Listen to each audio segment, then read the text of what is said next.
ఏం సార్ ఇవన్నీ ఏం చేయమంటారు రిపీటెడ్ని వండుకోమంటారా? It's amazing. ఇది మీరు పూలు కంటే కూడా ఇది ఇస్తే బెటర్ అని నిజంగా ఎవరికొకళ్ళకి ఇవ్వచ్చు. చాలా మందిగా అనాథాశ్రమాలకి ఇవ్వచ్చు.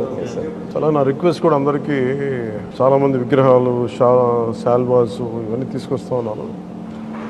వచ్చేవారు అందరికి కూడా ఒకటి ఏదైనా తీసుకొస్తే టోకెన్స్ భవిష్యత్తులో మన సమీప భవిష్యత్తులో రాబోయే అన్నా క్యాంటీన్స్కి అయినా మీరు కాంట్రిబ్యూషన్ లాగా ఏదైనా అలాంటి టోకెన్స్ అన్నా ఇవ్వండి. వాళ్ళు గివ్ టు గవర్నమెంట్, మన ప్రభుత్వానికి ఇద్దాం.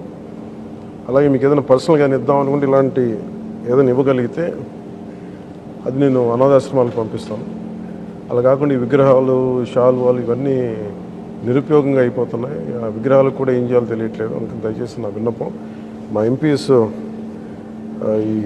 ఇది స్టార్ట్ చేశారు, ఇనిషియేట్ చేశారు. ఇట్లా మనస్ఫూర్తిగా వారి స్ఫూర్తిని తీసుకొని అందరిని దయచేసి కూరగాయలు ఇవ్వని కాదు కానీ ఫ్లవర్ బుకేస్తో మనీ వేస్ట్ చేయొద్దు, విగ్రహాల కోసం ఇబ్బంది పడద్దు, షాల్స్ కూడా తేకండి. నా రిక్వెస్ట్ అది ఒకటి. ఏదైనా చేయగలిగితే, నాకు చేయకపోయినా పర్లేదు కానీ అట్లీస్ట్ అది ప్రజలకిను కష్టాలు ఉన్న వాళ్ళకి ఉపయోగపడేలా చేయండి. I'm more than happy for that. Thank you sir. Thank you very much.